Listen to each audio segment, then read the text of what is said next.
Такая хорошая тема. Попрошу всех сейчас задуматься, особенно тех, кто сейчас гонится за вот этим искусственным счастьем, материальным.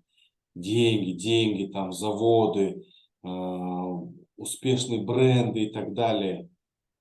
Вот прошу вас, вдумайтесь в мои слова и осознайте одну вещь. Вот вы сейчас гонитесь для чего?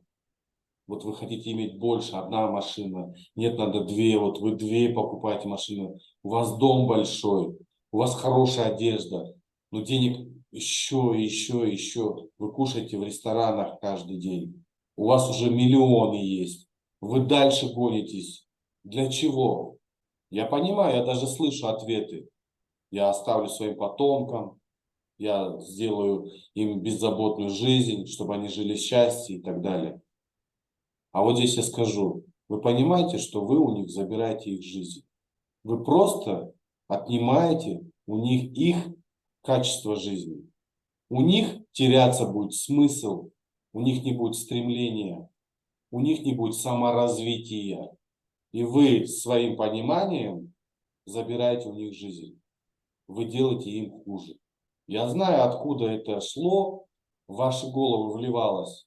И это очень на глубинном уровне. Это вы должны сейчас осознать. Делая своим потомкам вот этот успех, вы забираете у них самое ценное, настоящее счастье. Быть в этом мире, быть нужным, быть ценным, быть светлым. Эти дети из-за этого количества материального обогащения, они становятся отрезанными, они становятся деградированными, они становятся аморальными, они становятся высокомерными. И первыми эти результаты будете получать вы.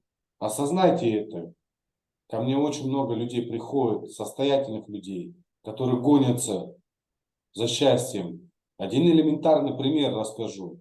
Когда ко мне пришел 72-летний бизнесмен, который имеет 3 семьи, живет на 3 страны, у него яхта есть, у него, он летает на частном самолете, не свой, но он не летает пассажирскими самолетами. Но ни с одним ребенком он не общался с 3 семей. Денег у него море. Когда он пришел ко мне, он сказал, меня обманули, Идиар, нету счастья. Мне всегда говорили, счастье вот в количестве, я гнался, я построил 3 больших дома. У него там есть замок, оказывается, в Европе. Но из-за этого всего он потерял самое ценное. Он потерял отношения, он потерял чувство любви, он потерял связь со своими родными. И когда работа началась с ним, он осознал одно, что его же руками паразиты создали то, что он имел. Количество этого всего материального обогащения, оно наоборот все разрушило. Внутри его самого создало жадность, злость, создало бездушие, бесчувственность. Но когда он мне пришел, он говорит, я уже не знаю, Дьяр, сколько я проживу. Но я стал задавать вопросы, что я в этой жизни неправильно сделал. Когда я ему сделал разбор, когда мы сделали проработки, когда я пробудил его сознание, освободил от паразитов, он долго плакал, но это были слезы счастья. И его слова, так счастье, Ильдар, было всегда со мной рядом. Я ему сказал, что счастье было всегда рядом с вами. Она никуда никогда не уходила. Мои дети такие, потому что, оказывается, это я сделал. Да.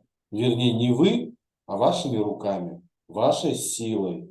Когда он это осознал все, когда он понял, что он всегда был счастливым, но количество этого никакого отношения к этому не имело. Это были долгие слезы счастья. А я еще и спросил у него, а что вы осознали? Осознал, что он большую часть жизни он прожил впустую, в погоне. И поблагодарил меня за то, что вот последние дни, сколько ему осталось, он сам так и сказал, Ильдияр, я не знаю, сколько мне осталось жить, но я теперь проживу это по-другому. Через полгода после нашей работы он мне отправил фотографии, где он собрал всех своих детей. Для меня это было, знаешь, ну прям мед на душу. я увидел в этой фотографии. Фотография, она передает энергию. Я увидел в этой фотографии любовь, настоящую вибрацию. Вот эта история пусть будет пособием, может быть, для всех тех, кто сейчас гонится. Просыпайтесь. Ну когда, если не сейчас? 72 года, это последние дни. Когда вы останетесь одни, тогда это делать вашими же руками разрушают ваше счастье. Закрывают, вернее, не разрушают, а закрывают от вас ваше же настоящее счастье. Путем вот этого искусственного обмана, погони за искусственным счастьем. От количества этого всего вы не будете счастливы.